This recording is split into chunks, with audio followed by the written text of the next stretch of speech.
Hello and welcome back to Monday NFL DFS. We got Monday Night Football and we have the Har Bowl tonight. We have the Ravens at the Chargers. It should be a fun one. I'm your host, Tyler Weeman at FlatTyler83 on your DFS sites and on Twitter.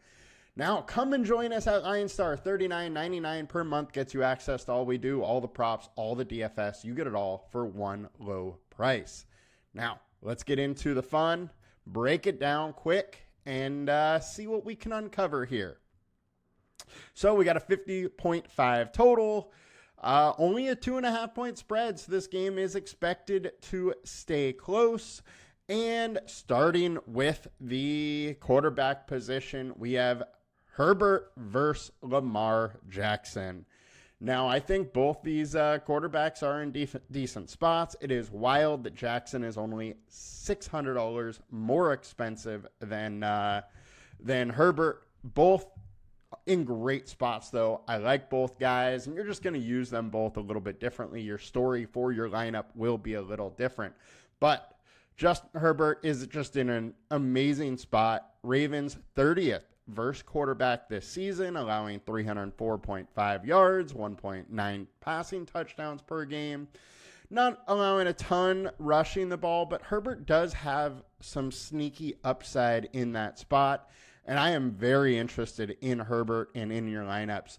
The Ravens have allowed 50 20-plus yard passing plays. Herbert can definitely get you in bunches, and I really, really like the outside receivers for the Chargers. I like Palmer. I like Johnston today. A little further down on McConkey, and we'll get into all those guys when we get to wide receiver, but I think Herbert's in a great spot, and I'm very intrigued to have him. Lamar Jackson on the other side is also in a good spot. Now, the Chargers are 13th on the year versus quarterback. However, they're on our team defense tool over the last 10 games. They're 18th. But if you go to the last 5, they are 22nd versus the quarterback. So they've been giving it up a little bit more on defense over, the short term than they have on the season. That also goes with the Chargers being a little more aggressive on offense, and they're going to have to be aggressive in this spot. So I like Lamar Jackson. I think there's absolutely upside. And what we have seen is in the closer games, that rushing upside for him pops a little bit more. In the games where they win handily, he's just throwing the ball all over them and doesn't really need to use his legs as much. So I would expect his floor for rushing yards to be a little higher in this game. And he can definitely beat any team passing the ball these days. He's been amazing, and I got no problem with some Lamar Jackson in this spot. Now we get over to running back. The thing that I think is so wild, if you told me that week 12 of Monday Night Football, we would have Derrick Henry at 10.8K and J.K. Dobbins at 10K, only an $800 difference, I would have thought you were absolutely insane, but this is what we have. J.K. Dobbins has been playing like 80% of the snaps. He is the guy. The issue, the Ravens have been very tough against the run. Out of these two, I way prefer Derrick Henry. Derrick Henry at only $800 is insane, and the Chargers have given it up a little bit to the running back. However, over the last 5 games, both defenses have been very similar to the running back. The difference, the Chargers have been giving it up in the air to the running back and been tough on, the Ravens have been giving it up in the air and been tough on the ground. The Chargers have been a little tough on the ground, but not quite giving it up as much on the air. Now, Derrick Henry is just a total different beast. When you are around average on the ground versus Derrick Henry can have a big game. So I do prefer Derrick Henry in this spot. Both of these backs are capable, but I would be going hard on Derrick Henry over J.K. Dobbins. Now, if we go into the backup guys, we got Gus Edwards. He's played 2 games being back from injury, 10 carries for 55 yards in a game the Chargers were winning handedly. Next game versus Cincinnati, game stayed a little closer, only 6 carries for 27 yards. His snap counts came back. He was like 25% versus Tennessee, 18% versus Cincinnati. I think that goes and tells you that the games that Gus is going to be playing a little bit more are the games that the Chargers are able to really run the ball.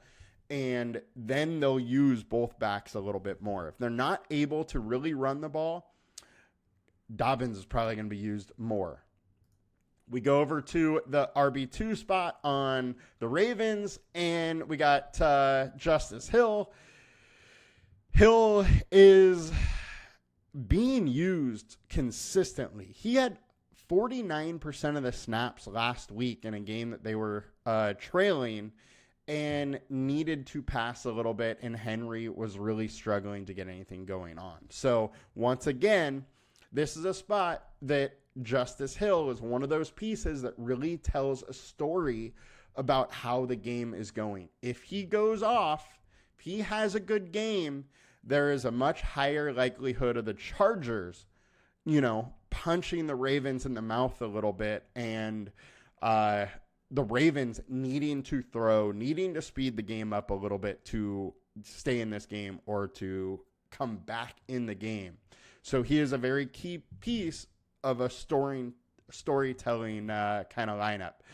Interested in Justin Hill, but you just got to play him according to, the right story. You're not going to play him in a game where, the Ravens are up, say 30-7. The Chargers are going to have to pass the whole game to come back. That is a game script of Derrick Henry, or, the Ravens getting up early by throwing the ball to the wide receivers or whatnot. It is not, you want it kind of flipped where it's Chargers 21, say Ravens 7, and Ravens throwing to get back into this game. Those are the type of game scripts you want Justice Hill in. Outside of him, those 4 not really interested into too much as far as the running back. Ricard plays a ton, but if he's not used at the goal line for a goal line touchdown, he's not getting there. And that's, his path to being optimal. All right, now we get over to the wide receiver room. So there's one thing I want to break down with the wide receivers on our team defense tool. So Ravens have been bad versus WR1 all season long. They're 32nd. Zay Flowers and the versus the Chargers is 30th versus wide receiver 1. So Zay Flowers and is in a great spot. This is over last 5 for all of this. Quentin Johnson in a great spot, 29th. And then the Chargers are 23rd versus wide receiver 2. So both look very interesting. But you go to the wide receiver 3, and I got to bring up this, which I will change after I get off air here, is Deontay Johnson is actually the wide receiver 4. So he played 30% of the snaps like the first week he played with the Ravens, and was down to 18% last week.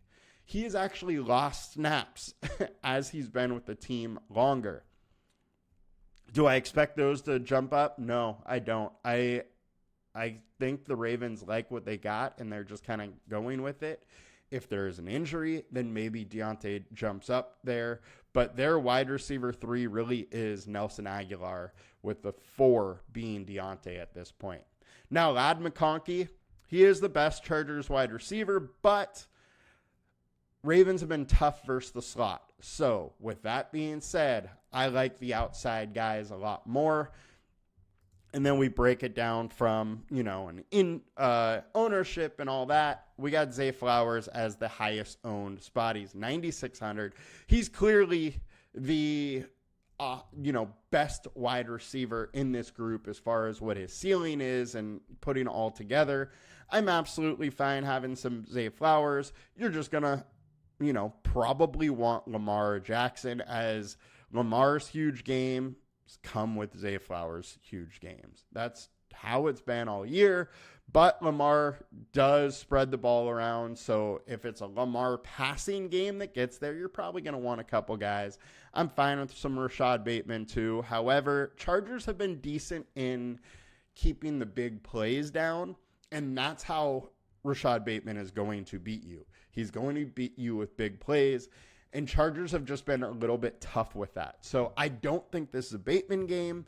Can it still be? Absolutely. One broken play and, he's optimal. But out of the Ravens wide receivers, I don't love him the most just because, he is a low target, averaging 4.7 targets per game. Just high, ADOT type guy. The way he is optimal is he goes for 120 and a touchdown.